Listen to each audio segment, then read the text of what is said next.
saludarlos a todos y todas. Bienvenidos al ciclo de webinar de los diálogos entre el Yanigla y la comunidad. Y en esta oportunidad tenemos a Lucas Ruiz, el doctor Lucas Ruiz, compañero de instituto, que nos va a dar una charla sobre sus trabajos. No sé si han tenido la oportunidad de participar en las otras charlas, pero lo que hacemos es tratar de establecer un diálogo con los participantes a través del chat primero, y al final, si hay preguntas que se quieran hacer a micrófono abierto también. Y bueno, muy contentos todos los organizadores, que somos del grupo de Historia Ambiental del Yanigla, de que se acerquen a esta instancia de intercambio. Voy a presentar a Lucas. Tengo por acá su... A ver.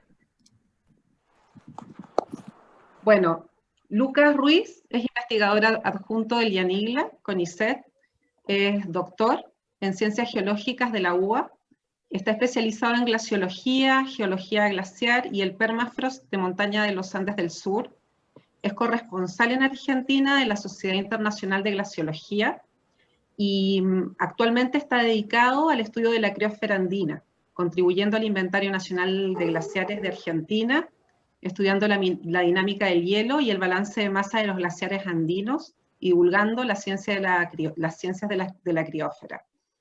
Un aspecto interesante es que, bueno, Lucas es uno de los autores líderes del capítulo 9, Cambio en el océano, la criósfera y el nivel del mar, del próximo informe de evaluación del IPCC, que se publicará ahora en el 2021. Así que, bueno, con esa presentación dejamos a Lucas que nos cuente sobre sus trabajos. Bueno, muchas gracias. Bueno, muchas gracias a todos y a todas por venir. La verdad que es un gusto, por un lado, participar de estos encuentros. He tenido la suerte de poder escuchar a algunos, y algunos no los pude escuchar en vivo, pero pude acceder a los videos, y la verdad que es una iniciativa que la celebro. Da gusto ver la diversidad de temas que se trabajan en el instituto, y el compromiso de los investigadores y de las investigadoras del Yanigla por acercar el conocimiento a la comunidad. Voy a empezar a compartir la pantalla, espero que comparta la pantalla correcta. Ahí está, por favor, creo que se está viendo. ¿Sí? Tiran un... ¿Sí? ¿Alguien? Un ok, Ana. Que te estoy viendo vos, Ana, justo. Gracias. Bueno, la presentación o la charla de hoy está focalizada en un glaciar que es el glaciar Manso, en el Monte Tronador, en la provincia de Río Negro, Parque Nacional Nahuel Huapi, muy cerca de Bariloche. Y lo que primero me gustaría resaltar es que no es el trabajo mío solo, obviamente, es el trabajo de un grupo de investigadores, investigadoras, profesionales del instituto, y colaboradores de afuera, y estudiantes. Un grupo muy numeroso que nos ha permitido reunir una gran cantidad de conocimiento que espero poder transmitírselo en esta charla. Si tienen preguntas, creo que lo mejor es que las vayan escribiendo en el chat, así las podemos ir tomando nosotros, y vamos a tratar de responderlas al final. Así la exposición es más dinámica. Bueno, a ver si puedo... con esto tengo que ir. Listo.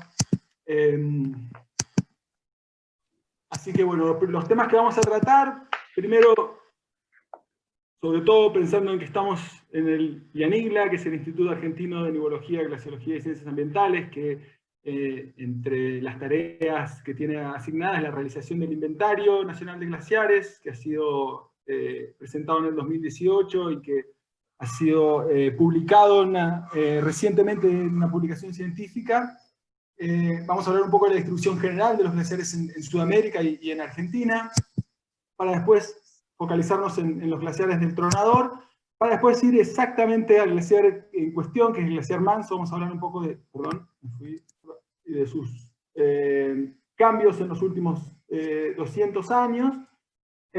Y por último vamos a cerrar la charla hablando sobre la historia del lago proglaciar Ventisquero Negro, el lago que está al frente de este glaciar. Vamos a hacer una breve introducción de qué es lo que necesitamos para que exista un glaciar. Acá tenemos un hermoso ejemplo de un glaciar en la provincia de Chubut, es el glaciar Planchón Nevado. Y básicamente vamos a hablar de algunos conceptos simples que necesitamos tener. Un glaciar es una masa de hielo lo suficientemente grande como para poder fluir. Y para que exista necesitamos una zona elevada, en general en la cordillera, donde la nieve que cae en invierno no se derrita en el verano. Eso es la zona que nosotros conocemos como la zona de acumulación de los glaciares, que es donde el glaciar está ganando masa todo el tiempo, y que permite que esa nieve se compacte y se transforme después en hielo y comience a fluir. Una vez que comienza a fluir, desciende por la montaña hacia una zona donde ya la nieve que se acumula en el invierno se derrite en el verano, y también se derrite parte de ese hielo. Entonces estamos en lo que se llama la zona o el área de ablación, donde el glaciar todos los años pierde masa.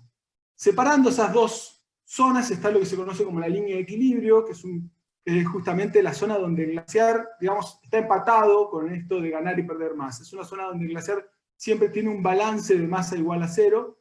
Es un concepto muy importante en la glaciología, porque si nosotros tenemos una montaña que sus cumbres son más altas que la línea de equilibrio, va a tener glaciares, pero si está por debajo de esa línea de equilibrio, no va a tener glaciares. Y si hay glaciares, o si todavía existen glaciares en zonas que ya están por debajo de esa línea de equilibrio, esos glaciares, nosotros lo que decimos, están condenados a desaparecer en el clima actual, y más si pensamos en las proyecciones de cambio climático.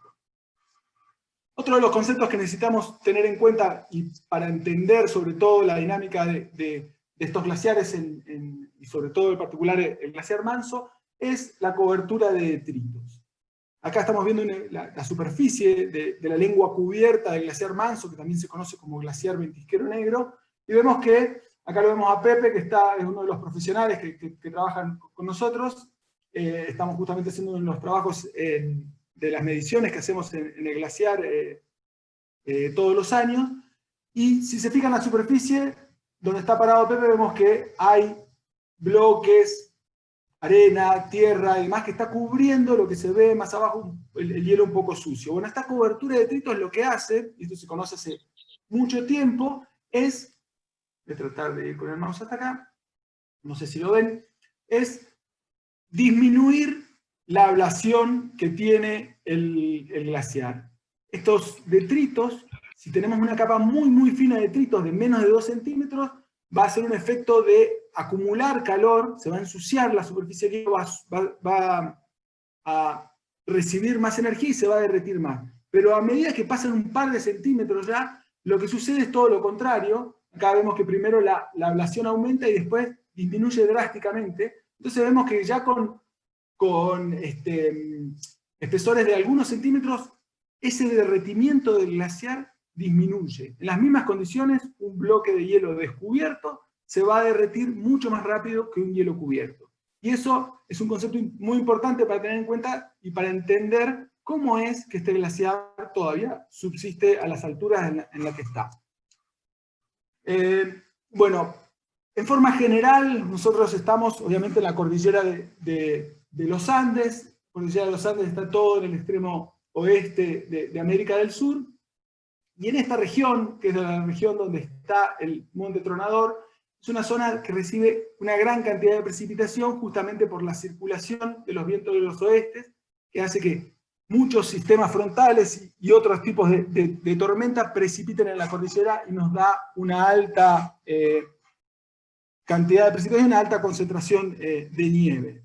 Pero no es lo mismo, no sucede lo mismo a lo largo de la cordillera de los Andes. Y es por eso que nosotros podemos ver, en este gráfico, perdón que está en inglés, no alcancé a cambiarlo a castellano, pero Básicamente lo que ven acá en celeste es la altura y la distribución de glaciares. Entonces vamos a ver que la parte de los trópicos, los glaciares están muy altos y son relativamente escasos, sobre todo de la parte de Ecuador, Colombia y demás. Y sobre todo en la parte norte de nuestro país, que nosotros llamamos los Andes desérticos, tenemos muy pocos glaciares porque justamente es una zona donde hay muy poca precipitación para que se generen estos glaciares. Si lo ponemos en el contexto del Inventario Nacional de Glaciares de Argentina, acá lo que estamos viendo es los resultados de este inventario en cantidad de glaciares separados por su morfología y en el área que cubre esos glaciares separados por la forma en la cual está preservado el hielo.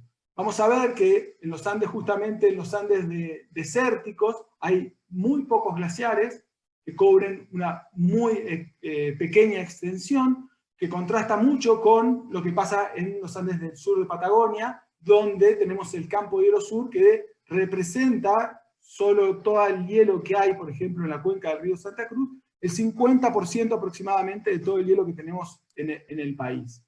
Y para lo que es la zona en la que está enfocada la presentación, que es la zona de los Andes del norte de la Patagonia, vamos a ver que es una zona que, si bien tiene una gran cantidad de glaciares, no es la zona que mayor extensión de glaciares tiene después de los Andes de Patagonia y de los Andes centrales. Lo que es interesante es que predominan en esta zona los glaciares descubiertos. Sin embargo, vamos a hablar justamente de uno de los raros ejemplos, porque es un glaciar que termina en una lengua cubierta, el glaciar Manso. Para los que quieran saber más del Inventario Nacional de Glaciares y enterarse de dónde están y cómo son estos glaciares, los invito a conocer la página del inventario, ahí tienen el link. También en el link van a encontrar un libro de divulgación que hicimos el año pasado junto con el Ministerio de Ambiente y Desarrollo Sustentable de la Nación, que es el Atlas de Glaciares de la Argentina. Es un libro de divulgación, como pueden ver acá tiene una presentación en página muy bonita, que cuenta en formato de divulgación los resultados de este inventario. Y para aquellos que no les gusta leer, los invito a visitar el canal de YouTube de CONICET Documental, donde van a ver una gran cantidad de documentales de científicos y científicas de CONICET a lo largo de todo el país y de sus investigaciones, y también van a tener la oportunidad de ver algunas muy bonitas imágenes y tomas de los trabajos que hemos realizado en el marco del Inventario Nacional de Glaciares a lo largo del país. Bueno, después de todos los chivos, vamos a lo que nos acontece aquí, que son los glaciares del Monte Tronador. Para aquellos que no lo conocen, el Monte Tronador es esta montaña tan hermosa. Esta foto que ven arriba está tomada prestada creo que es del Facebook del refugio Otomeilin, y me gusta porque por un lado es una hermosa imagen de la montaña, nos permite ver el bosque, el lago del Ventisquero Negro aquí, pero también nos muestra que es una montaña que es visitada, no es ese concepto de montaña que está alejada de la dimensión humana, sino que es una montaña que se visita y se visita mucho. Yo siempre digo que el glaciar Ventisquero Negro es el segundo glaciar más conocido de la Argentina después del Perito Moreno, lo que pasa es que no tiene tanta prensa. Pero aquí podemos ver una imagen del mirador, justamente de ese glaciar, y podemos ver cómo los turistas acceden a ver el glaciar básicamente en auto, porque el estacionamiento está a unos escasos 50 metros de este mirador. Es un lugar que tiene una belleza muy bonita. Los glaciares del Monte Tronador. Acá estamos viendo una imagen satelital del Monte Tronador, entonces lo que podemos ver son todos sus glaciares, y la línea verde, dibujada así a mano alzada, separa a grosso modo lo que está del límite internacional hacia Chile y del límite internacional hacia Argentina, con sus respectivos nombres. Me gusta mucho la forma del tronador. El tronador, para aquellos que no lo conocen, era un volcán hace algunos cientos de miles de años, ahora extinto, que son los volcanes que ya no tienen actividad magmática, y desde hace cientos de miles de años está siendo erosionado por los glaciares. Entonces, en esa mezcla entre la geología, la tectónica y la erosión glaciar, ha adquirido esta preciosa forma de mariposa que resalta mucho.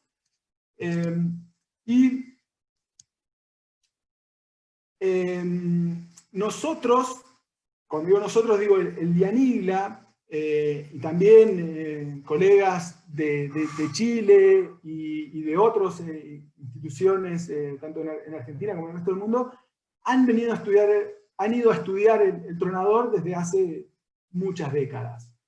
Principalmente, creo yo, que es por el acceso relativamente sencillo desde Bariloche. Entonces, hemos podido reunir información del Monte Tronador, una gran cantidad, diría, de información del Monte Tronador y sus glaciares. Ahora la veo ahora también, y pienso en toda la información que hay generada a partir de los bosques y el estudio de los árboles alrededor del Monte Tronador, ni pensar de la geología de la zona y demás. Así que para gran parte de la comunidad científica que estudia los Andes, el Monte Tronador es un laboratorio natural excelente, podría decir. Y aquí lo que estamos viendo es una reconstrucción de cómo suponemos nosotros que eran los glaciares a finales de lo que se conoce como la pequeña edad de hielo, que es más o menos entre ese periodo, entre el año 1650 y el 1875 aproximadamente, que lo que nos muestra justamente es que ha sido un glaciar mucho más extenso, es algo que se ve a lo largo de todos lados, perdón, a lo largo de todos los Andes.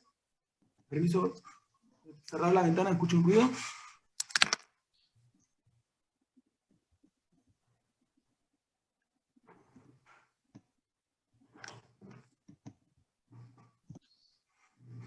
Discúlpenme, pero con los chicos gritando afuera me desconcentro. Perdón por la interrupción. Entonces acá lo que estamos viendo son para diferentes años, hemos hecho como el inventario de los glaciares del Tronador, y esto nos permite tener una idea de cuánto ha ido retrocediendo en general el Monte Tronador desde este máximo que tuvieron los glaciares hace unos 200 años más o menos, y a grosso modo hablamos de que han perdido más del 50% de esa superficie de hielo. Pero lo que podemos ver así a simple vista en esta imagen es que no todos los glaciares, sobre todo en las últimas décadas, no todos los glaciares han retrocedido de la misma manera. Yo siempre hablo del ejemplo del glaciar Frías, que es este glaciar de acá, que nace en las cumbres más altas del Tronador, al igual que el, perdón, estoy señalando la pantalla, es el glaciar Frías, que nace en las cumbres más altas del Tronador, y si se fijan, desde 1973 tuvo un retroceso marcado hasta fines de la década del 80, y de fines de la década del 80 hasta el 2000 tuvo otro retroceso muy marcado, pero entre el 2000 y el 2012 casi no cambió su forma. Todo lo contrario sucede con el glaciar que vamos a hablar hoy, que es el glaciar Manso, que hasta incluso el año 2000 su frente estaba muy cerca de la máxima posición que alcanzó en la pequeña edad de hielo. Y eso nos marca un poco la diferencia que hay en la respuesta de los glaciares. Fíjense que son dos glaciares que incluso comparten la divisoria en la parte alta. Toda esta zona es la divisoria entre estos dos glaciares y comparten esa línea. O sea, la zona de acumulación de los glaciares está muy cerca, fluyen de la misma montaña, pero tienen una dinámica diferente. Y esto está relacionado no a que el hielo es caprichoso, sino a que el hielo al fluir tiene que ir atravesando cómo es el lecho, y eso le imprime características y tiempos de respuesta diferentes. Así que vamos a hablar también un poco de eso en la charla. Cuando nosotros comenzamos a trabajar en el Dianigla, el Tronador, en mi caso particular, que comencé como becario en el año 2008, el Tronador ya era un sitio muy estudiado, pero siempre hablábamos de los vacíos de conocimiento, la falta de que sabíamos esto pero no aquello y demás. Entonces en el 2013, cuando decidimos comenzar a monitorear los glaciares del Monte Tronador en el marco de los programas de monitoreo del Inventario Nacional de Glaciares. Uno de los objetivos fue fue llenar esos vacíos de información. Uno de los vacíos que teníamos de información era cuánto hielo hay realmente en el Tronador en volumen, cuál era el espesor de esos glaciares. Entonces nos pusimos a estudiarlo, y eso salió publicado ahora hace muy poquito, en el año 2020, y vamos a hablar un poco de eso. Acá lo que estamos viendo justamente es, en una de las campañas que fuimos a medir este espesor de hielo, y lo que vemos es, estamos muy cerca de esto que ven acá a la derecha, que son esos bloques, son una de estas avalanchas que caen del Tronador, que vamos a hablar más adelante, y que justamente son estas avalanchas las que generan los estruendos que le dan el nombre de Tronador a la montaña. Y vemos acá a Sebastián Pulgar del SEX de Chile, junto a Ezequiel Tom y Valentina Sorsud, becarios del Llanigla, midiendo con un radar el espesor de hielo. ¿Qué significa medir el espesor radar? Con un radar es básicamente emitir una onda para esperar la respuesta del fondo, y en base a la velocidad, al tiempo que tarde, conociendo la velocidad de la onda, podemos saber el espesor. Para los que nunca vieron un radiograma, acá vemos un ejemplo, y lo que vemos es que esta línea negra representa la superficie, acá estábamos nosotros parados, y la onda viaja, toca con el fondo, al tocar con el fondo se encuentra con una densidad diferente, entonces parte de esa energía rebota, y con eso podemos interpretar que esta línea amarilla es el fondo del glaciar, y como les dije, como conocemos el tiempo que tardó esta onda en llegar, en ir y volver, y la velocidad de propagación, podemos calcular la distancia. Eso nos permitió obtener el volumen de todos los glaciares del Tronador. Nosotros trabajamos principalmente midiendo el espesor en la lengua del ventisquero negro, y a través de la estrategia que tiene Chile de monitoreo de sus glaciares a lo largo de todo el país, hicieron,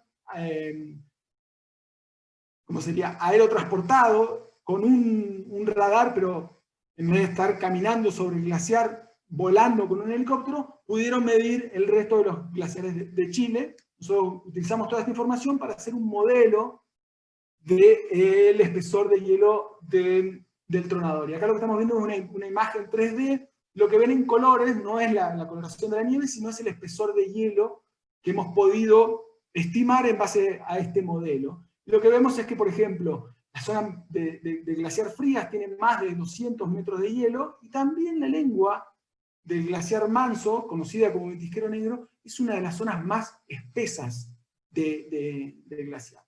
En total, y esto salió publicado, es el primer paper de Valentina Sorsud, becaria de Llanigla, del cual estamos muy contentos y muy orgullosos.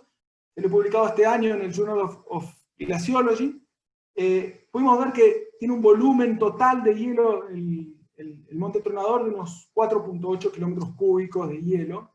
Y si bien eso es difícil a veces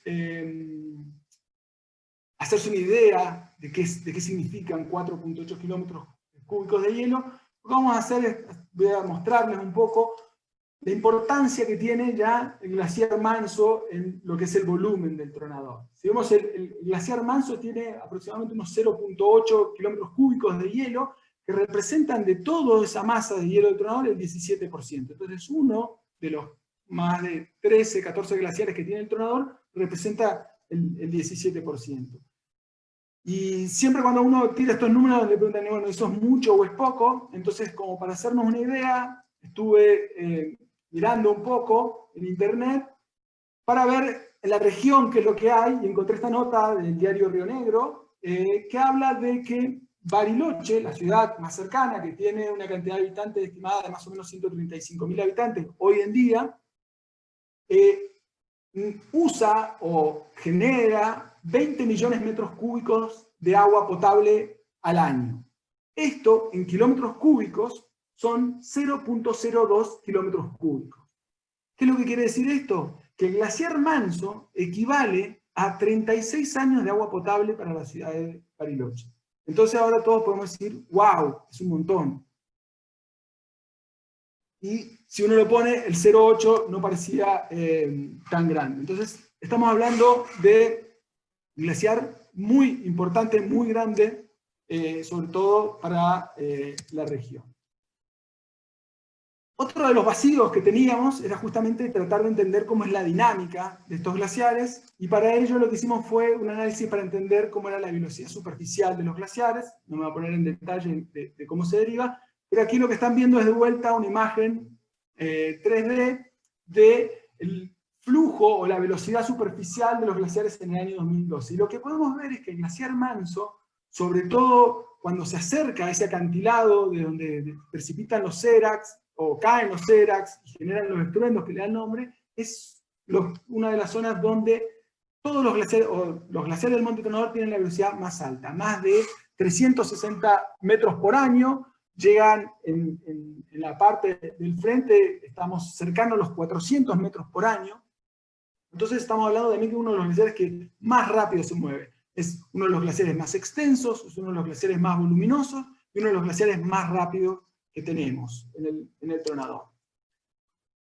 Una de las cosas que pudimos ver en ese trabajo fue que si comparábamos los glaciares que están en la parte alta, como el glaciar Frías, con respecto a los glaciares que están en la parte baja, que acá mostró el ejemplo del glaciar Verde, que es un glaciar que está al lado chileno, pero lo mismo sucede para el glaciar Manso, lo que vemos es que acá los puntitos muestran la velocidad ya no anual, sino en diferentes meses. Vemos que a medida que va pasando el año, a medida que salimos del verano para entrar en el otoño, desde marzo a junio, la velocidad del glaciar Frías disminuye. Mientras que en el glaciar Verde y en el glaciar Manso pasa algo similar, la velocidad aumenta. Esto nosotros lo relacionamos un poco con qué es lo que sucede con el agua en el sistema de los glaciares, que permite que se lubrique la base de los glaciares. Mientras que en la parte alta, que es lo que muestra este modelo, hacia fines del otoño y principio del invierno, la precipitación ya cae como nieve, entonces el glaciar deja de recibir agua en su base, tanto porque disminuye, como ven acá en la curva roja, la ablación, el agua que se genera por el derretimiento del hielo, como por la de la precipitación. En la parte baja del glaciar, en la altura donde está la lengua del ventisquero negro, por un lado, la fusión no disminuye, pero toda esa agua que precipita como nieve en la parte alta, precipita como lluvia. Entonces ayuda a lubricar la base. Entonces este glaciar, lo que podemos deducir es que se acelera en los momentos de lluvia, por justamente esa lubricación.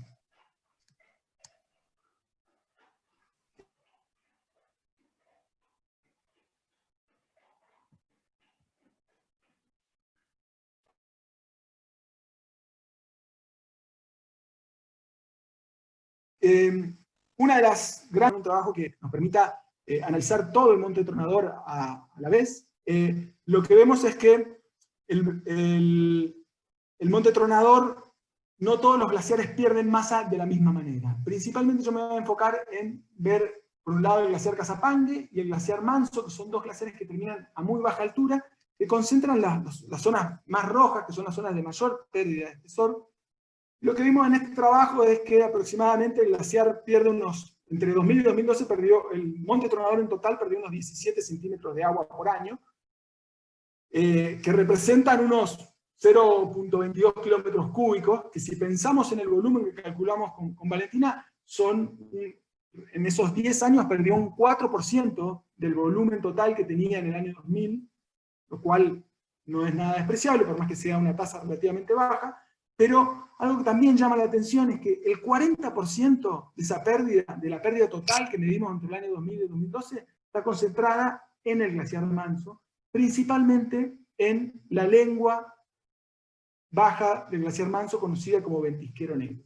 Entonces, creo que con todo esto, me parece que queda claro porque es muy interesante y muy importante entender qué le está pasando a este glaciar, para entender un poco también qué le pasa a los glaciares de alrededor. Entonces aquí les presento más acabadamente al glaciar Manso. El glaciar Manso, en general, y sobre todo si uno habla con la gente del lugar y también en muchos estudios anteriores a estos que les acabo de mostrar, se habla del glaciar Manso cuando se habla de la parte alta del glaciar. Hola, Tommy. ¿Cómo estás? Bien, te doy una charla.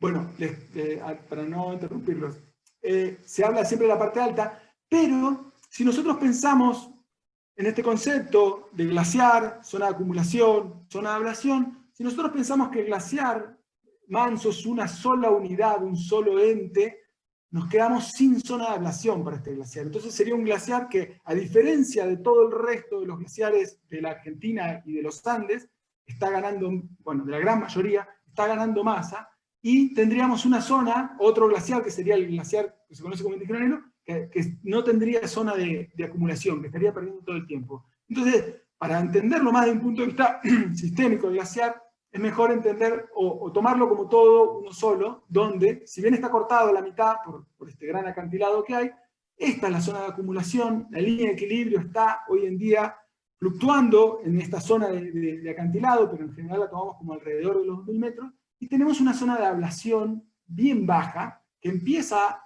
el ápice de estos conos de avalancha están como a los 1400, 1500 metros, y termina a los 1000 metros, que es muy bajo, pensando en el contexto de los otros glaciares del Tronador, donde todas estas lenguas que vemos por acá están terminando alrededor de los 1600, 1500 metros.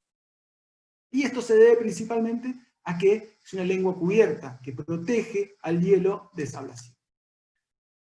Este glaciar, sobre todo lo que nos llama a nosotros a tratar de entender mejor cómo es su dinámica y su evolución en el tiempo, fue el escenario, fue el disparador de uno de los aluviones más grandes que hubo registrados en los últimos años asociados a glaciares en la Argentina, que fue cuando se rompió el dique natural de la Morena, están todos unos sedimentos glaciarios que indicaban el lago, se rompió y emitió toda una gran cantidad de agua. Acá vemos una simulación de una publicación del año 2012, que por un lado, como ven acá, cortó el puente que une el poblado o lo que sería la base del Tronador, que es Pampa Linda, con la conexión con Bariloche y el resto del mundo, podríamos decir,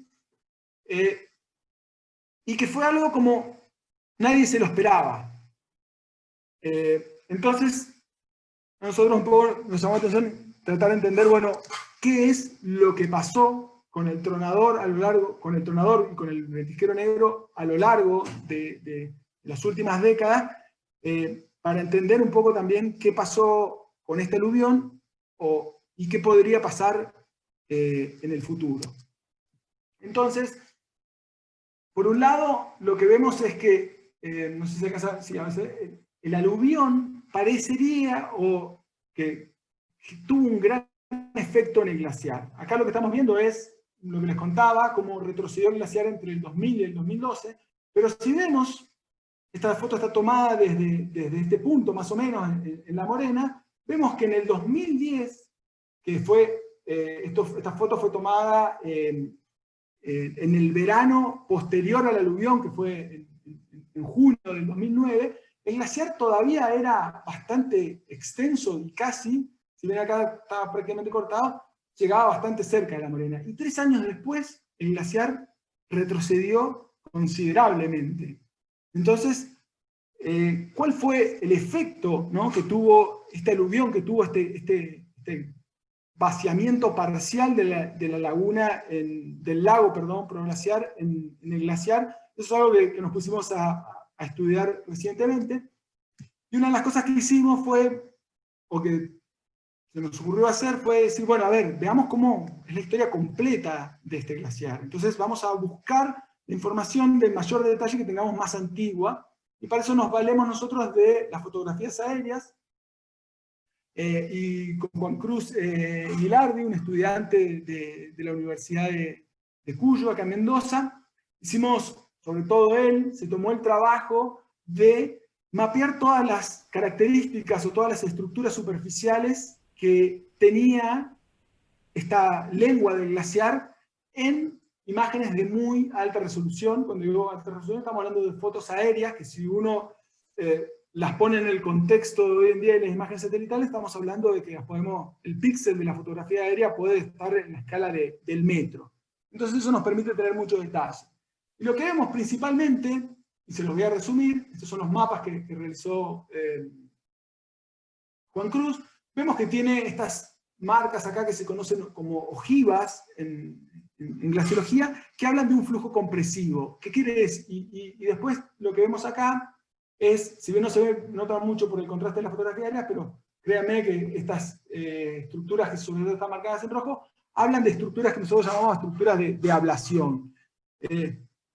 Para los que conocen la terminología, térmocas, canales de agua de fusión y demás. ¿Qué es lo que nos marcan eso? Que las ojivas nos marcan que el flujo en esa parte era compresivo. ¿Qué es lo que quiere decir? Que caía una gran cantidad de hielo de la parte superior del glaciar, marcado sobre todo por el cono de avalanchas, que se comprimía acá, y después acá el glaciar perdía su velocidad, tenía una velocidad muy cercana a cero, y tenía tiempo, el calor, para derretirlo y generar térmocas, lagunas y demás. Totalmente diferente a las siguientes imágenes que tenemos de alta resolución, que son la imagen satelital del año 2012 y del año 2019, que ya son posteriores a la generación del lago, donde esa zona terminal ya no tiene esas estructuras de ablación, sino que tiene unas grietas que son grietas transversales, que son grietas de extensión. Y sobre todo lo que vemos es que el cono está mucho más retrotraído y mucho más pequeño. Entonces, para hacerlo sencillo, lo que vemos en las fotografías del 69 y del 81 es un glaciar que termina en tierra, donde tiene una zona de acumulación, un flujo máximo alrededor de su zona de equilibrio, y a medida que va llegando hacia el frente, pierde su velocidad, y ahí se empieza a derretir y a generar esos termos. Pero después de la generación, sobre todo del lago, lo que sucede con el glaciar es que este lago, lo que le permite al glaciar es moverse más rápido en el frente, entonces el glaciar deja de tener su máxima velocidad en la línea de equilibrio y tiene su máxima velocidad en el frente. ¿Qué es lo que quiere decir? El glaciar se estira, y al estirarse puede perder más masa de la que perdería solo por derretimiento superficial, porque es como un acordeón que a su vez se parte y genera témpanos. Entonces, lo que pudimos ver analizando las estructuras superficiales del glaciar es que el glaciar a lo largo de su historia, o a lo largo de esos 40 más años, perdón, casi 80 años, tuvo un cambio en el régimen de flujo de la parte terminal. Entonces dijimos, bueno, sería muy bueno poder entender mejor cómo fue ese glaciar antes y cómo es ahora.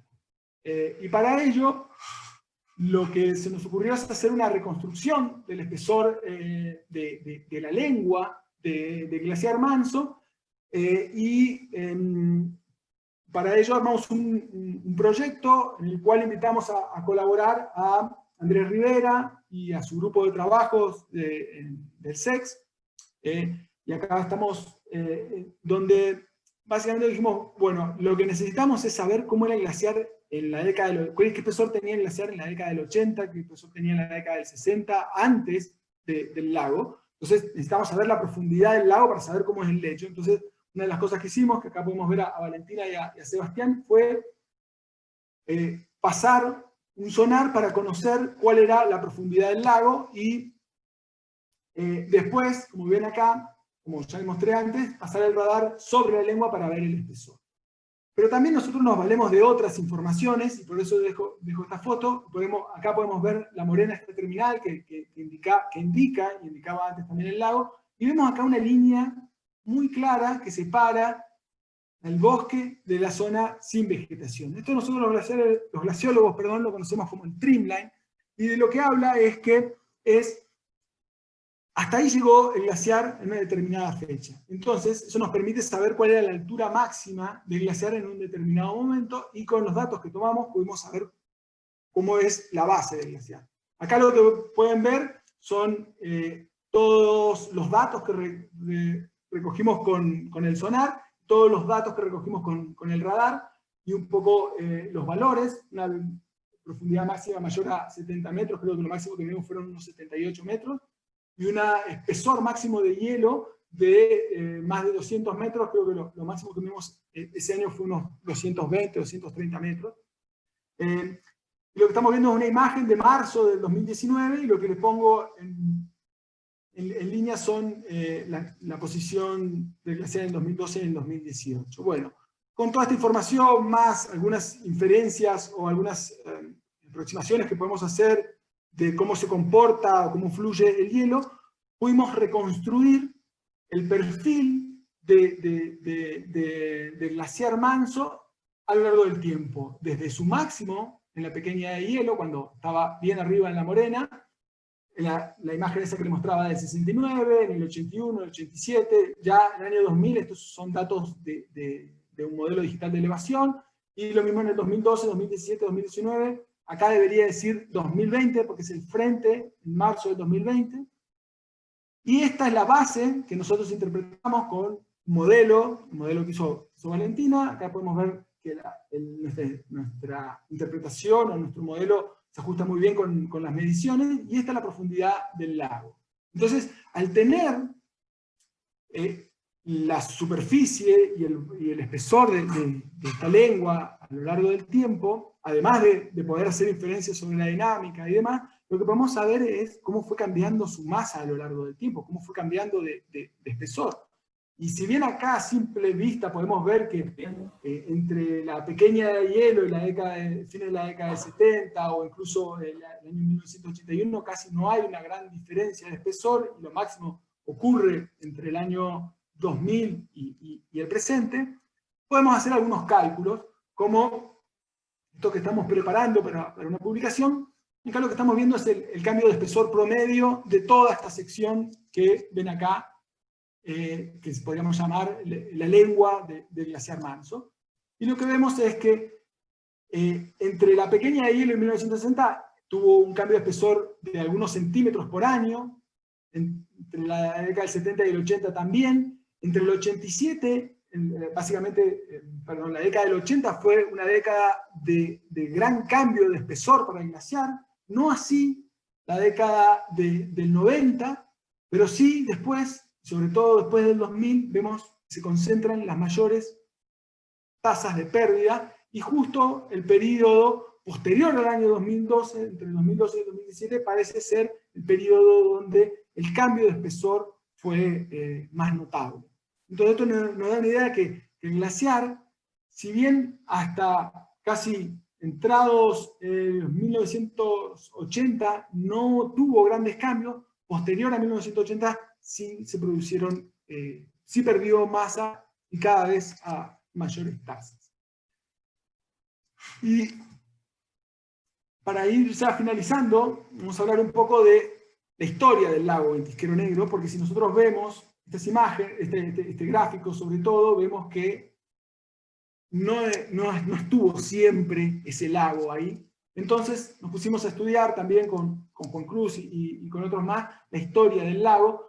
Acá les muestro un resumen de eso. Lo que hicimos fue analizar toda la información que teníamos, principalmente de fotografías aéreas e imágenes satelitales de alta resolución, y rellenamos nuestros vacíos con esta serie temporal tan genial que tenemos de imágenes satelitales gracias a las misiones Landsat de la NASA, que nos permiten tener información desde la década del 80 hasta la actualidad a resolución mensual. Entonces acá yo le hice un resumen. Fíjense, en 1969 no existía el lago. En el 87 encontramos que algunos píxeles dan señal de agua, aparecen por su respuesta, que es agua, pero esa agua no está en lo que es la cuenca del lago, sino están en la zona de lo que es el mirador. Es una zona plana que posiblemente albergó un pequeño lago muy efímero y de muy poca profundidad. Pero el lago se formó recién a partir de la década del 90, y ahí vemos que en el 2000, a principios del 2000, no era un solo lago, sino que eran varios lagos unidos, y recién a mediados de la década del 2000 se forma o se conectan los dos brazos del lago, podríamos decir, en uno solo. Y aquí vemos la posición, o cómo era el lago previo al 2009, y acá vemos cómo es el lago actual. Yo lo que voy a mostrar es un resumen de toda la información que generamos en 3 series de datos. Por un lado, el nivel del lago, la altura a la cual estaba el lago. Si se fijan, esto es cuando el lago estaba en el mirador. Acá hay un vacío de información, por eso se ve esta línea tan recta. Pero después el lago, sobre todo antes del 2000 hasta esta línea, estos cambios de colores, justamente cuando se produce el aluvión, el vaciamiento parcial del lago, vemos que el lago tenía una cota de 1010 metros y ahora está alrededor de los 980. Estas variaciones son por la forma en la cual está tomado el dato que es de digitalización. Si vemos la superficie del lago, cómo ha ido creciendo, vemos que tuvo un fuerte crecimiento posterior al 2000, una meseta, justo coincide con ese periodo en el cual los glaciares parece que no perdieron mucho. Hay un pico, hay un aumento rápido previo al aluvión y una caída fuerte en la superficie del lago debido al aluvión, y después el lago vuelve a aumentar de superficie debido principalmente al retroceso del glaciar, que es lo que vemos en el gráfico de acá abajo. El glaciar muestra, si bien muestra variaciones, muestra como un retroceso relativamente continuo en el área, no en el largo, porque el largo siempre tuvo una forma de península, que daba la sensación de que en largo no perdía tanto como en área o como en volumen, como vimos antes. Entonces lo que vemos es que el volumen del lago hoy en día es casi un poquito más del doble del volumen que tenía el lago cuando rompió. Esto a nosotros nos llamó poderosamente la atención porque en general, ¿qué es lo que sucede? Se rompe el dique natural, el lago, estos diques se rompen, se vacía el lago, y después el lago, porque ya se rompió su umbral, no vuelve a juntar más agua de la que tenía. Pero como está asociado todavía al retroceso del glaciar, este lago ha podido crecer en volumen. Entonces, esto por un lado a nosotros nos genera nos pone en evidencia de que hoy en día el lago es más grande, y nos da a pensar, bueno, a ver qué podemos esperar para el futuro. Entonces, una de las cosas que se pudo ver cuando se analizó en detalle, y esto no es nuestro, es el trabajo de Warren y colaboradores del 2012, es que cuando se produjo este rompimiento, si bien no había nadie para verlo, fue justamente, o estuvo asociado justamente a un periodo donde se registraron grandes lluvias, y acá lo que estamos viendo es la precipitación acumulada en mayo del 2009, días previos antes al rompimiento de la Morena, cómo fue la lluvia, y vemos que justamente fueron unos días muy lluviosos, y en ese marco de días muy lluviosos, de tormenta, es cuando se produce el aluvión. Entonces, una de las conclusiones que se deducen de ese trabajo, sobre todo teniendo en cuenta en que ahora el lago es mucho más extenso, tiene mucho más volumen de lo que era antes, es importante monitorear las condiciones de precipitación en el lugar, tener una idea de cuánto está precipitando en ese lugar y cuánto está cambiando el nivel del lago, para tener una idea de si hay riesgo o no de que se produzca un aluvión, no solo por rompimiento de la Morena, también puede ser por una avalancha que venga del costado del valle, por un bloque de hielo que caiga glaciar. Las causas de estos aluviones pueden ser múltiples, no es lo que estamos estudiando nosotros, las causas del aluvión, sino tratar de entender y de monitorear el sistema. Nosotros en el 2017 instalamos una estación meteorológica para medir el nivel del lago y la precipitación. Lamentablemente, teniendo en cuenta que es un sitio muy visitado por turistas y que muchas veces los turistas son muy curiosos, decidimos instalar en un lugar que estuviera al resguardo de la visión del turista, que no se vea desde el mirador, pero en ese afán de ponerla al resguardo de la vista de los turistas, la pusimos muy al tiro, podríamos decir, de los témpanos del Ventisquero Negro, y un bloque de estos témpanos que se desprenden del glaciar nos la rompió, como pueden ver acá. Pero pudimos recabar ciertos datos, y esto es un poco lo que les quería mostrar, como con horario de la charla. Acá lo que estamos viendo en azul es el nivel relativo del lago al punto donde nosotros estábamos midiendo. La curva más finita es un valor diario, la otra es un promedio cada 15 días, como para tener una idea de una variación un poco más larga. La temperatura del aire lo mismo, y la precipitación no, la precipitación diaria medida.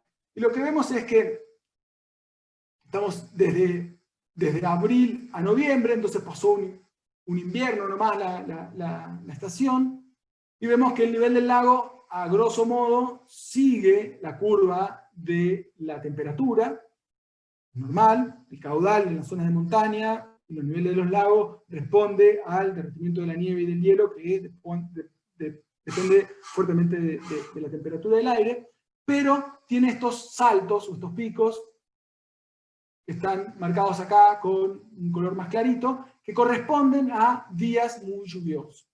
Entonces, está claro que el nivel del lago va a tener su oscilación estacional, si bien acá no tenemos el ciclo completo para ir de un máximo a un mínimo a otro máximo, está dado por la temperatura. Son los eventos de 1 o 2 días de lluvia los que hacen subir el nivel en forma relativa, que puede ir de hasta casi 1 metro en un par de días. Entonces, como consideraciones finales, perdón, dejé esta línea roja, no tengo ni idea cómo sacarla, la voy a dejar ahí. El glaciar Manso es uno de los glaciares más grandes del Monte Tronador, y uno de los que más masa está perdiendo, sobre todo justamente en esta lengua cubierta. El volumen del lago hoy en día es el doble del que tenía en el 2009 y continúa aumentando. Esto no lo digo yo, proviene de mucha cantidad de estudios y de evidencia científica, que es como regla general y a grosso modo, un lago proglaciar que aumenta su tamaño es potencialmente cada vez más peligroso. Sobre todo en esto de que aloja cada vez mayor cantidad de agua. Y como un ejemplo, para que tengamos una idea de vuelta de las magnitudes y demás, con el tamaño actual que tiene, o con el tamaño que pudimos, o el volumen que pudimos deducir del tamaño actual, para generar un aluvión del mismo volumen que el del 2009, que se calcula que fue de unos 10 hectómetros cúbicos, el nivel del lago no tendría que descender 24 metros como lo hizo en el 2009, sino que tendría que descender la mitad. Entonces no necesitamos que haya un rompimiento o un abrechamiento de la morena tan grande como en el 2009 para generar la misma cantidad de agua en el sistema o en el río. Como sabemos, el aluvión del 2009 se generó entonces durante un periodo de lluvias, donde el nivel del lago subió súbitamente.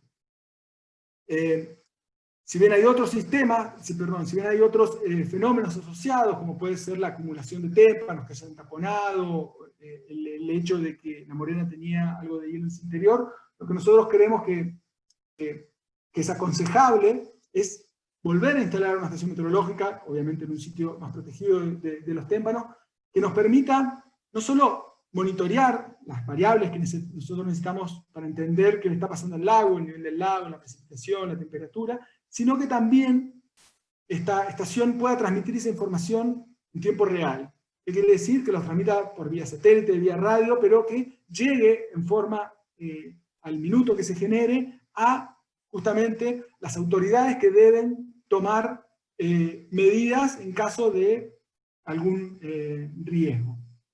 Y creo que eso sería para nosotros lo más aconsejable. Bueno, con esto creo que ya hablé demasiado, así que nada, solo me falta contarles un poco que esta información la generamos en el marco del proyecto del Inventario Nacional de Glaciares y otros proyectos que tenemos, y que así a modo de final, me gustaría agradecer la ayuda que tenemos, sobre todo cuando vamos al terreno, por parte de Teresa Villafañez, del Camping Buriloche, de Nicolás Bettinelli, en el refugio Otomeilin, y de Mauricio Cadillo, uno de los guías de ahí, y obviamente a todo el personal del Parque Nacional Nahuel Huapi, tanto la gente que trabaja en la seccional, o los guardaparques que están en la seccional de Pampa Linda, como la gente que trabaja en Bariloche, por su predisposición y su apoyo que nos han dado a lo largo de ya más de 7, 8 años que estamos trabajando en la zona. Bueno, eso es todo. Muchas gracias. Gracias, Lucas. Voy a dejar de compartir, así nos vemos. Vale. Sí, la idea es que ahora vamos a ir a las preguntas del chat, que está Osvaldo con eso, y los que quieran, sería bueno activar las cámaras, pero mantener los micrófonos silenciados, así nos vemos. Dale, Osvaldo. Bueno, muchas gracias, Cris. Gracias, Lucas. Muy interesante la presentación. Y bueno, han hecho un par de comentarios, de felicitaciones y también un par de preguntas. Carlos de Andalgalá nos pregunta si vos considerás que se va a incrementar el retroceso del glaciar y si en este caso se va a incrementar el lago en función del calentamiento glaciar. Perdón, ¿me repetí justo? Sí. Carlos. Los chicos, sí, dale, perdón, perfecto. que me interrumpieron los chicos y me estaban haciendo señas acá. Bueno, dale. Sí, Carlos me pregunta si vos considerás que se va a incrementar el retroceso del glaciar y en este caso si se va a incrementar el lago en función del calentamiento glaciar. Voy a tratar de apoyarme un poco con una de las imágenes que tenemos acá. Es difícil, digamos, si uno no analiza, no tiene un modelo de la dinámica del glaciar, decir qué le va a pasar al glaciar en el futuro. Es necesario entender cómo fluye el glaciar, tener un modelo que esté ajustado al balance de masa y tener buenas proyecciones de cambio o de cómo va a ser el clima en el futuro. Pero hay una regla bastante general que se cumple muy bien con estos glaciares que terminan en cuerpos de agua, que es si el glaciar retrocede, como parecería que va a pasar ahora, en estos años, si retrocede hacia zonas donde el lago va a ser más profundo, la velocidad con la cual desprende témpanos aumenta. Entonces, es esperable por ahí en el futuro que el glaciar aumente su velocidad de retroceso, justamente porque en vez de estar terminando en una zona donde el lago es menos profundo, va a estar en una zona donde el lago es más profundo. La temperatura del lago, nosotros tenemos algunos datos preliminares, pero son del año 2018, no tenemos la temperatura del lago anterior, pero sí es esperable que antes, cuando el lago era más pequeño, y entonces su superficie de contacto que tenía con el glaciar era en forma relativa más grande, tenía temperaturas más bajas, y ahora que es más grande el lago, tiene más superficie para calentarse, menos contacto con el glaciar, entonces tiene una temperatura más alta, que eso también puede retroalimentar el retroceso del glaciar. Entonces, sí, para nosotros, digamos, es esperable que en un contexto de cambio climático, que vamos a temperaturas más altas en el futuro, el glaciar retroceda más y el lago sea más caliente. No sé si respondí. Bien, bueno, gracias, Lucas. Guillermina pregunta si podemos pensar entonces que las comunidades cercanas también corren peligro ante el crecimiento del lago, y si esto es así, ¿se las está educando en gestión de riesgo? Perdón. Yo no soy un especialista en riesgo, pero sí conozco muchos especialistas en riesgo, y es un tema muy sensible. Un lago más grande es un lago potencialmente más peligroso, pero no necesariamente un lago que esté más próximo a romperse, o a generar un aluvión. Eso no podemos nosotros como científicos decir, es más probable que el aluvión ocurra. lo que puede ser más probable es que si ocurre un aluvión, ese aluvión, digamos, genere mayor desastre porque va a tener mayor cantidad de agua disponible para hacerlo. Tengo entendido yo que parques nacionales con Defensa Civil y otras organizaciones como el CGMAR tienen un plan de gestión de riesgo a nivel país que se implementa en los parques nacionales. Entonces, toda esta información que yo les estoy brindando acá en esta charla ya fue elevada a las autoridades de parques, fue elevada, la tiene el CGMAR. Entonces, evaluación del riesgo que esto genera se está haciendo. Así que calculo yo que es esperable que la población de Pampa Linda y también los prestadores de servicios, sobre todo por el movimiento económico que genera, sea tenida en cuenta en este plan y sea comunicada correctamente. O sea, sí, muy buena pregunta. Bueno, gracias, Lucas. Juan Álvarez nos pregunta, bueno, primero te felicita por la presentación, y comenta, con esta altura de treeline que comentaste sobre el lago actual y usando las geoformas de cada cuenca, ¿podrían estimar la cantidad de hielo pasado en otros glaciares? Te consulto porque al inicio dijiste que cada glaciar se comporta diferente, ¿o hace falta un estudio tan detallado siempre o en la mayoría de los casos? Hay glaciares que son más fáciles que otros, pero si bien los glaciares tienen dinámicas diferentes, que quiere decir que tienen tiempos de respuesta diferentes, ese mapa que yo mostraba de cómo eran los glaciares en la pequeña de hielo a lo largo del tronador, está hecho en base al streamline que hay en cada lengua glaciar. Todos los glaciares del tronador avanzaron durante lo que se conoce como la pequeña de hielo y generaron un streamline, entonces nos permite delinear el glaciar. En aquellos glaciares que no tienen lago, es mucho más fácil hoy en día saber el espesor, porque es simplemente la altura a la que está el streamline con la altura del fondo del valle. Así que sí, se puede hacer, y es más, es algo que va a venir después de este nivel, de este trabajo específico para el ventisquero negro. Bueno, gracias, Lucas. Mariana pregunta si ha pensado reducir el volumen de agua del lago para disminuir la peligrosidad. Eso debería ser evaluado en el marco de un plan de gestión de riesgo, si es necesario. Eso se hace en muchas comunidades de montaña que están bien al pie de estos lagos, como puede ser los Andes de la Cordillera Blanca en Perú, por ejemplo, o los Alpes y demás. Se hace un drenaje artificial o se hace una salida artificial del lago para poder regular el nivel, e incluso se ha llegado, por ejemplo, el caso de la Laguna Parón en la Cordillera Blanca, ahí cerca de Huaraz, hacer un dique de hormigón directamente, no dejarlo librado al azar de la, voy a decir consistencia, perdón, de la estabilidad, perdón, de la morena, sino realmente revertir todo con hormigón para que eso no pueda erosionarse naturalmente. Pero no sé si, digamos, de vuelta, esto tiene que venir con un plan que evalúe realmente el riesgo en detalle. Bueno, Aluminé te agradece y comenta que es muy interesante la charla, y a la vez pregunta si han realizado alguna relación con el cambio climático. Solamente pregunta eso. Sí, hay muchas, digamos, nosotros en particular no hacemos un estudio de lo que podría ser, o lo que hoy en día se conoce como atribución al cambio climático, que es suponer, digamos, teniendo en cuenta cuánto del aumento de la temperatura en las últimas décadas o en el último siglo está asociado al aumento de los gases de efecto invernadero por actividad antrópica.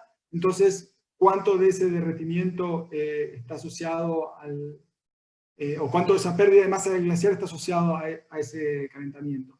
Pero sí analizamos justamente cuál es la relación entre la pérdida que tiene de masa en los glaciares con los cambios en las variables más medidas, que es la temperatura y la precipitación.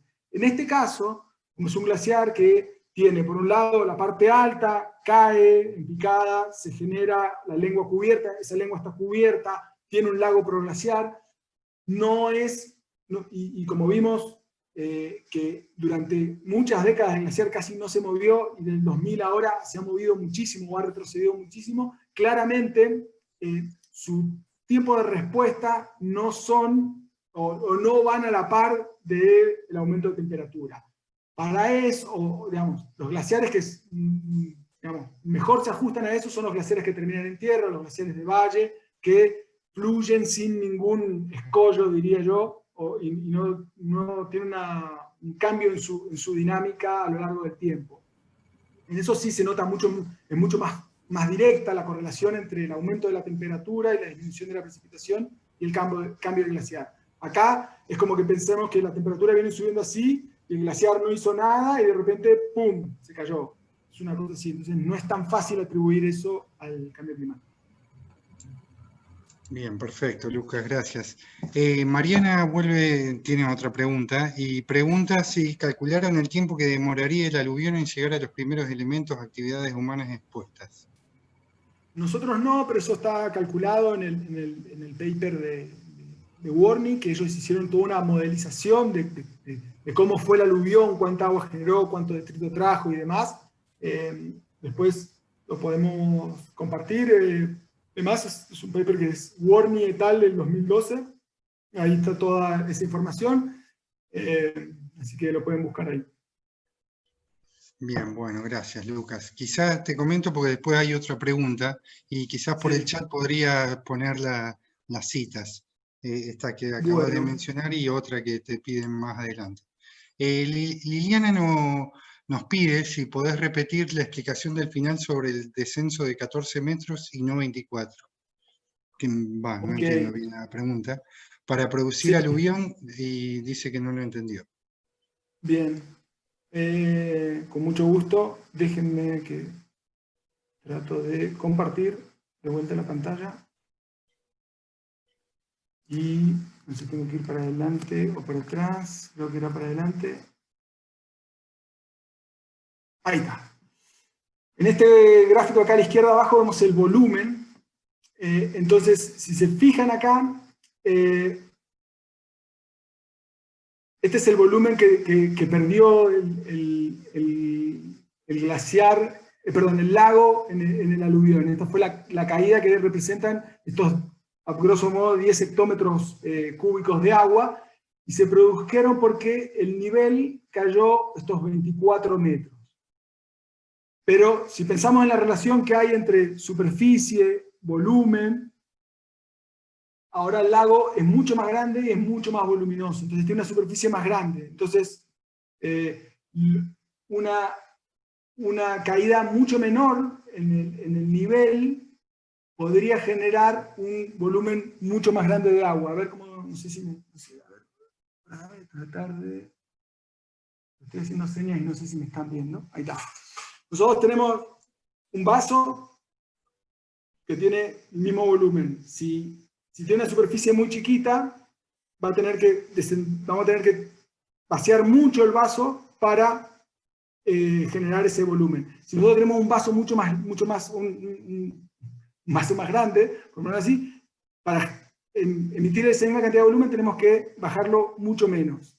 Ese es ese concepto, simplemente.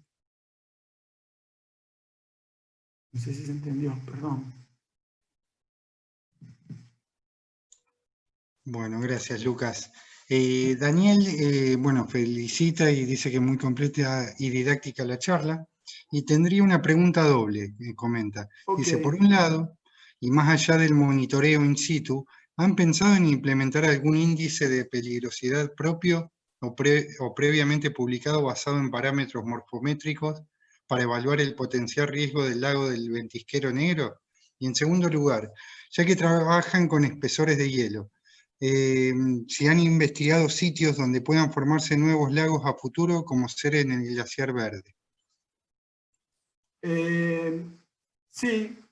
Por un lado, bueno, con respecto a los índices de peligrosidad y demás, nosotros somos, digamos, mi caso particular y nuestro grupo nos dedicamos al estudio de los glaciares, la dinámica, la relación con el clima, y no la parte de riesgo y de peligrosidad. Para eso hay otros grupos en el instituto y también hay otros grupos en el país. En particular, como dije al final de la charla, eso está siendo hoy en día evaluado por el Servicio Geológico Argentino, el SEGEMAR, en el marco de sus grupos de trabajo, que tienen un modelo numérico que permite cuantificar cuánto va a ser el volumen, si pasa esto, si pasa aquello, si pasa lo otro. Entonces ellos son los especialistas y que pueden responder eso, ¿no? Nosotros, la verdad que no estamos, digamos, particularmente no es lo que me interesa a mí generar un índice de peligrosidad o meterme en ese tema, pero sí apoyarlos, como vemos acá, brindando la información de los glaciares. Creo que la ciencia tiene que ser interdisciplinaria y está bueno que haya conectividad entre los grupos, no todos tenemos que hacer todo. Y con respecto a lo de los lagos, sí, es un tema muy interesante, sobre todo pensando en las proyecciones de cambio climático, y que sabemos que los glaciares se están achicando. Y en el glaciar verde, el glaciar que está al lado del Ventisquero Negro, que no hemos hablado ahora, es un glaciar que también tiene una lengua cubierta y que hasta ahora, hoy en día, 2020, tiene una gran cobertura de detritos y todavía está en contacto con las morenas de la Pequeña de Hielo. Entonces, claramente podemos suponer o asociar al Ventisquero Negro como un ejemplo de lo que podría llegar a pasarle al Verde en el futuro. Pero el Verde tampoco es, digamos, el Verde y el Manso tampoco son dos glaciares idénticos, porque justamente el Verde no tiene casi zona de acumulación, porque básicamente tiene la misma pendiente desde la cumbre del Pico Internacional del Tronador hasta la lengua a los 1400 metros de altura. Entonces, no es que uno puede decir, bueno, le faltan 25 años y va a empezar a retroceder, o le faltan 2 o le faltan 3. Pero es esperable que, debido al tamaño que tiene la morena de la Pequeña de Hielo del glaciar Verde, y que es un glaciar que todavía se mantiene igual, en el futuro se genere un lago por el retroceso del glaciar. Pero también hay otros lagos que se pueden generar, más pequeños, que son por ahí los que, por ahí a mí hoy en día me interesa tratar de ubicar y de entender que son los lagos que se generarían en pequeñas cuencas de acumulación que tiene, por ejemplo, el glaciar Castaño Vera o el glaciar Alerce, que son los glaciares que están al lado del refugio Otomeilin, que tienen pequeñas holladas. Entonces cuando el glaciar retroceda lo suficiente, en algunas décadas a futuro, esas pequeñas holladas van a ser sitios de lago, entonces van a ser sitios de lago que están muy altos, entonces vale la pena empezar a anticiparse, podría decir. Bien, gracias Lucas. Aluminé pregunta si están trabajando con personal de la APN por los riesgos, considerando que es una zona turística. Sí, vuelvo a lo mismo. Esta información se la hemos dado a la Administración de Parques Nacionales, tanto a la Intendencia del Parque Nacional Nahuel Huapi como de la regional Patagonia Norte, y ellos ya han, ¿cómo podría decirlo? La palabra sería como ya han puesto en marcha, por decirlo de una manera, el protocolo que tienen para la gestión de riesgo en parques nacionales, que involucra, como les digo, a la Defensa Civil, al SEGEMAR, etc. Entonces sí, están al tanto. Lo que yo no estoy al tanto, porque no sigo el tema en detalle, es si ya tienen un plan o ya han tomado medidas. Eso vale la pena, me parece, preguntarle directamente a las autoridades, que son los que tienen la última información. Bien, bueno, gracias Lucas. Elena tiene una pregunta y comenta si la lengua del glaciar Manso es la que más pierde masa y de los factores más importantes son la capa de detritos y la presencia del lago proglacial. Entonces, ¿la influencia de esta capa de detritos pierde efectividad en protección a causa de la presencia del cuerpo de agua? Considerando lo dicho al principio sobre el grosor de esta capa y su rol aislante, ¿qué tan eficiente sería este tipo de capas en este tipo de glaciares en estos ambientes? Ok. para hacerla corta, no pierde su efectividad como manta protectora, por decirlo mal y pronto. Si nosotros contabilizamos digamos, nosotros a partir de mediciones que tenemos del balance de masa superficial, que quiere decir cuánto se derrite en superficie el glaciar, podemos cuantificar el efecto que tiene la capa de detritos, y pudimos ver que que no es muy espesa hoy en día en el ventisquero negro. Estamos hablando de un promedio de unos 10-15 centímetros de sedimento en la superficie del glaciar. Tiene un efecto de disminuir el derretimiento superficial en un 50 a 60%. Entonces, hoy en día la lengua del ventisquero negro se derrite más o menos 10 metros por año. Ese es el derretimiento superficial, no el cambio de espesor en promedio. El cambio de espesor en promedio, como vimos, es de 3-4 metros. Pero el derretimiento es de 10 metros. Si no tuviera esa capa de detrito, el derretimiento sería de 20 metros. Básicamente, si no tuviera esa capa de detritos, no tendríamos glaciar ahí. Bueno, gracias Lucas, y muchas gracias por poner las citas, y que de hecho, bueno, justamente Elena también pide que pongas la cita del paper que mencionaste de Ghilardi y Ruiz del 2020. Con mucho gusto, ahí también. Eso bueno, salió ahí publicado este año en las actas de LICES. No sé si está bien ahí. Bueno, ahí estaría la cita completa. Creo que las actas de LICES están en la página de la reunión. Se puede descargar todas las actas y ahí está el trabajo completo que escribimos con Juan Cruz. Bien, Sonia pregunta si pueden hacer proyección de espesor y volumen tanto para el glaciar como para el lago en los próximos 10 años.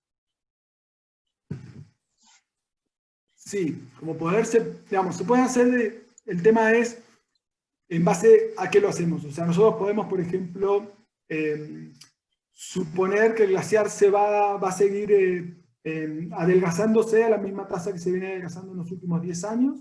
Entonces, simplemente sumarle años de adelgazamiento, y eso nos va a dar cómo se va retrotrayendo el glaciar, y a su vez cómo va creciendo el lago.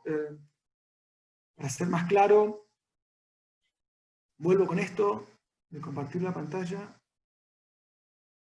y ahí está. Vuelvo a esta figura. Acá vemos la evolución del glaciar. El lago suponemos, por ejemplo, que no va a cambiar de nivel, pero el frente va a seguir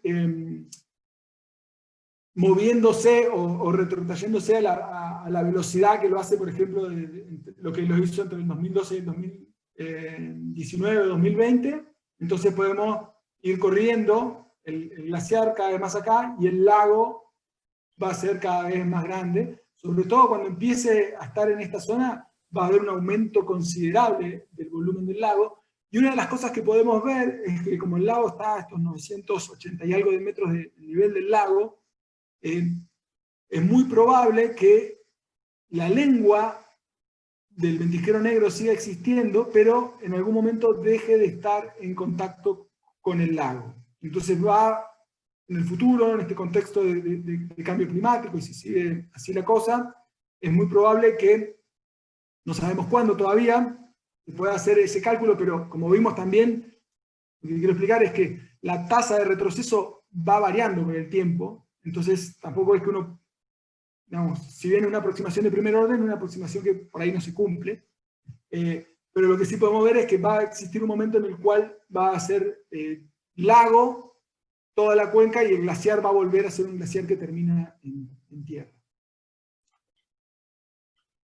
Bueno, gracias Lucas. Acá Liliana, no sé si hace una pregunta o un comentario, y dice: cuando fue aluvión los témpanos eran gigantes más peligrosos, hoy son pequeños. Eso es algo muy interesante, que mucha gente del lugar y los que conocen la zona, que van todos los años, que viven ahí o que conocen la zona, me lo han comentado, que es el tamaño que tenían los témpanos antes y cuánto duraban antes los témpanos.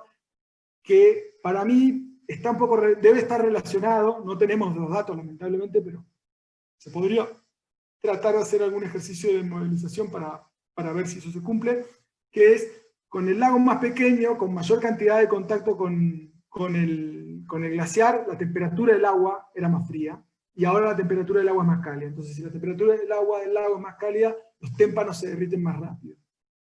Entonces, creo que va por ahí un poco la explicación, porque también lo que vemos nosotros es que la velocidad si la velocidad del glaciar no ha cambiado fuertemente en los últimos años, sí lo ha hecho la velocidad, la cantidad de generación de témpanos para poder retroceder, para que el glaciar pueda retroceder como retrocedió. Entonces, lo que nosotros suponemos es que la cantidad de témpanos ha aumentado entre el 2000 y el 2017, que es el momento en el cual aumenta la tasa de pérdida de masa del glaciar, pero por lo que nos dice la gente del lugar, no ha aumentado la cantidad de témpanos que se ven en el lago. Y para mí puede estar un poco asociado a la temperatura del agua. Bueno, gracias, Lucas. Últimas dos y después de última habilitamos los micrófonos. Tomás pregunta si tienen alguna idea de la cantidad máxima de agua que podría contener el lago cuando retrocede el glaciar a corto o mediano plazo. Sí, si se acuerdan, o lo compartir de acá para que lo vea.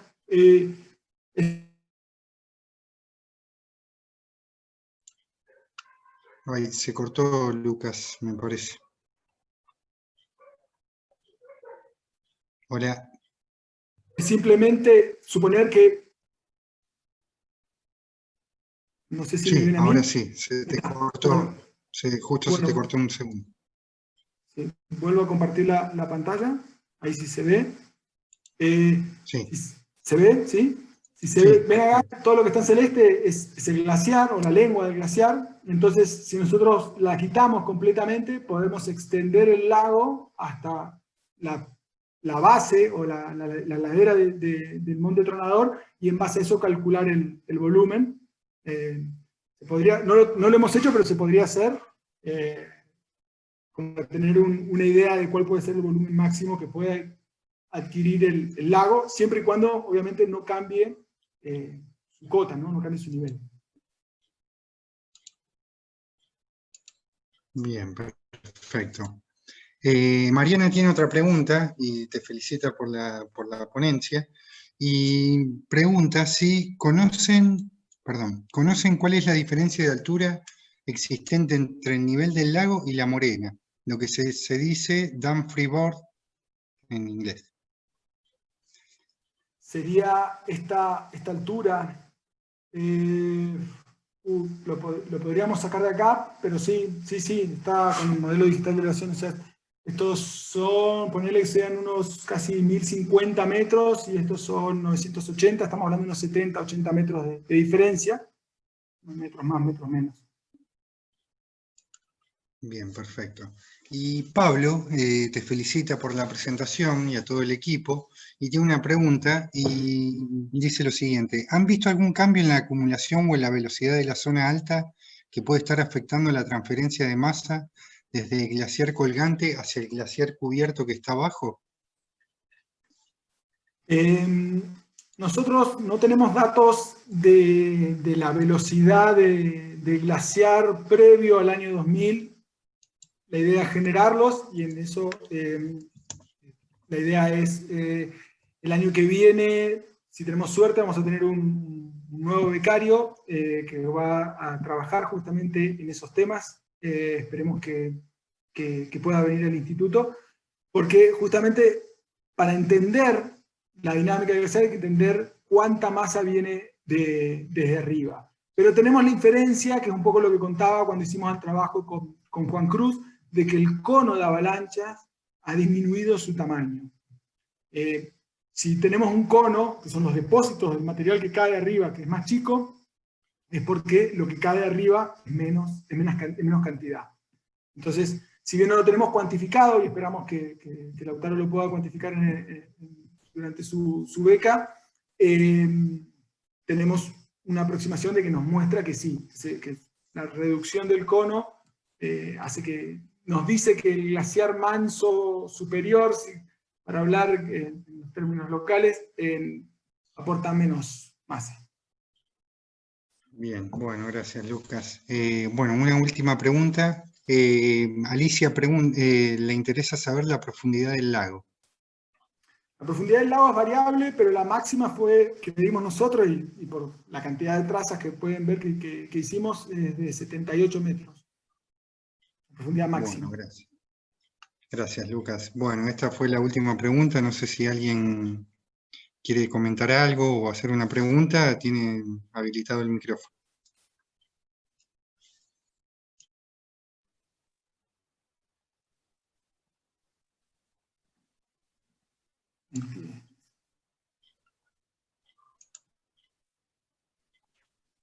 Bueno, a la gente le cuesta abrir el micrófono y hablar. Pueden hablar con la cámara apagada también. Sí. Pero bueno, aprovecho. Hola Lucas, por aquí Hola, Sebastián Sebas. de Chile, ¿cómo estás? Muy Oye, bien. te quería hacer una consulta. Bien, todo aquí con el COVID, no, pero todo bien. Muchas gracias por la invitación y gracias por la charla, estuvo súper buena. Yo te quería hacer una consulta que me quedó una duda, quizás en el tema, cuando este cuerpo de agua en el fondo estaba en la zona proglaciar, ¿tú crees que ayudaba un poco al glaciar a mantener su condición y su posición durante ese intervalo de tiempo antes, en el fondo, de este vaciamiento, en el fondo? Como regulación de temperatura o algo que prestar algún apoyo en la época estival, por ejemplo. La verdad que es muy interesante eso, y nosotros por lo menos yo, es algo que me he preguntado bastante por la morfología que tenía el frente del glaciar previo al aluvión. El frente del glaciar no es como está ahora, que es un frente bien de Calvin, recto, que transversal al valle, sino que tenía toda una península. Un poco lo vimos cuando mostré los mapas de la evolución, que primero eran dos lagos separados. Entonces, como que el glaciar estuvo ocupando esa zona, y creo yo que en gran parte, o por lo menos en algunas partes, el lago estaba como por arriba del glaciar, ¿no? Como que no tenía el frente vertical así, sino que realmente continuaba por debajo. Entonces, mi interpretación, que todavía obviamente es una hipótesis, no está comprobado, es que puede haber funcionado como medio, como un tapón para el flujo del glaciar. Porque lo que sucede es que baja el nivel y el glaciar se acelera. Claro. Todo lo contrario a lo que pasa en general con los glaciares en Calvin, que es cuando más profundo el lago, más rápido se mueven los glaciares en Calvin. Entonces, para mí, mi hipótesis es que algo así puede suceder. La dificultad está un poco en, digamos, probarlo, ¿no? Porque es algo que sucedió hace más de 20 años, en algunos casos, o por lo menos 10 o 15 años. Entonces, siempre hay que volver a la reconstrucción, y abajo no teníamos, abajo de la superficie del agua no tenemos información, así que es difícil. Pero, claro, pero sí. En nuestra experiencia acá También en el hecho Patagonia, en vaciamiento, hemos visto que al haber un vaciamiento, en el fondo las tasas de derretimiento y desprendimiento disminuyen. Y un poco aquí pasó lo contrario. Entonces, como la pregunta es bien interesante, ¿y qué está sucediendo en eso? O sea, quizá el cuerpo de agua ayuda de alguna manera a ese glaciar cubierto a permanecer ahí en esa zona. No sé, entonces me llamó la atención, pero gracias por tu respuesta, Lucas. Sí, creo que también puede estar asociado, y ya divago un poco en esto que hablábamos, de que ahora el lago es más grande, por ahí la temperatura del lago es más alta, también permite que haya más circulación, entonces puede haber una mayor transferencia de calor entre el glaciar y el lago, y favorece, ¿no? El derretimiento subacuo.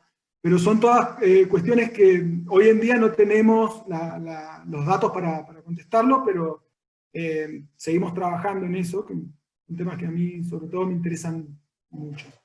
Pasaste, Lucas, muchas gracias. Y a la organización igual. Gracias a vos.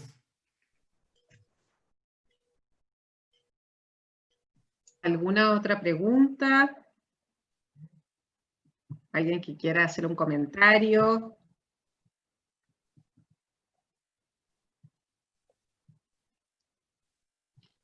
Vamos a tratar de poner acá el enlace para que quienes están preguntando dónde pueden ver los videos.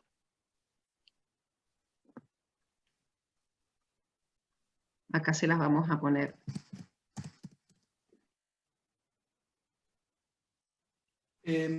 Bueno, si no, Acá. una de las cosas que por ahí sí me gustaría volver a destacar y resaltar es que obviamente hoy la presentación no la podemos dar todo el grupo de trabajo, muchos están en Chile, en Francia y demás, pero esto no es el trabajo de una sola persona ni el trabajo de una sola campaña o proyecto. Esto viene de una historia que tiene el Yanigla de presencia en el sitio de más de 40 años, y es el fruto de mucho esfuerzo, de muchas campañas y de muchas personas, ¿no? Eso vale la pena. Siempre destacarlo, porque por ahí siempre da esa sensación de que es el que da la charla, el que hace todo, y no, dista mucho de eso, todo el trabajo que hay atrás de estos papers publicados y de estas figuras y datos generados. Ahí pongo también el trabajo de Valentina sobre el volumen del tronador. Bien. Bueno, Lucas, unas últimas dos preguntas, último momento. Ana Rosa nos pregunta, bueno, dada la situación actual, ¿qué alternativas están usando para continuar con las investigaciones? Y Aluminé nos pregunta si estudió los impactos ambientales por el aluvión o hay algún grupo que esté trabajando en esta temática actualmente. La parte geomorfológica del impacto del aluvión y de otros procesos, hay una tesis de licenciatura de Geología de la Universidad de Buenos Aires, que la estudió desde el 2008. Ahora no recuerdo el nombre, ahora voy a ver si lo encuentro. Hizo todo un estudio bien en detalle de eso. La parte acuática o la influencia de los sedimentos y demás, creo que el grupo al que quiere preguntarles es el Linibioma, el laboratorio de limnología del Linibioma ahí en Bariloche. Nicolás Martiniuk y Eduardo Balseiro, creo que es el director que está a cargo, perdón si no recuerdo bien el nombre en este momento, pero ellos estudian un poco justamente la influencia que tienen los sedimentos y los ríos que provienen de glaciares en la flora y en la fauna acuática. Y con respecto a la nueva normalidad y demás, bueno, creo que como todos estamos evolucionando con el tiempo y con las medidas y demás. Nosotros tenemos la esperanza de poder ir antes de que termine este año el tronador para ir a hacer nuestras mediciones, antes de que empiece el fuerte de la temporada de ablación, como para poder tener una medición estacional de la acumulación en el tronador. Pero obviamente todo eso depende de las autorizaciones. Es un viaje que atraviesa varias provincias, desde Mendoza a Río Negro, entonces se tienen que alinear muchas cosas, pero hoy en día, al día de hoy, no tenemos un protocolo aprobado que nos permita ni siquiera salir de campaña más de un día, que es lo que nosotros necesitamos para estar en los glaciares, ¿no? O sea, podemos ir en un día de acá, hacer algunos estudios cercanos, pero no ninguno de los que hacemos nosotros. Siempre se requiere una mini expedición de varios días. Lucas, ahí estábamos viendo con Osvaldo que me parece que ya están listas las preguntas por el chat. Hay muchísima gente que te felicita por la charla, por tener interés en difundir, bueno, por la calidad de la charla que ha estado buenísima. La verdad que es un gusto tenerte como representante del grupo de todos los glaciólogos y la gente que trabaja con el equipo. Sabemos que para ustedes es súper importante hacer difusión de sus trabajos y es un gusto y un lujo tenerte acá. Así que de parte de los organizadores te agradecemos. Ahora no sé si alguien quiere saludar a Lucas, porque ya vamos a ir cerrando la sesión. Si alguien quiere saludar o mandar un mensaje, este es el momento. Así que, bueno, agradecerte y dejamos abierto a ver si alguien quiere hacer un saludo extra por esta vía. Hola, ¿qué tal? Buenas noches. Agradecer otra vez al Yanigla y también a Lucas, excelente la exposición, muy didáctica. La verdad que son equipos y como dice él, no es una sola persona, son muchos y esto es muy valioso. Así que muchísimas gracias. Bueno, muchas gracias, Susana.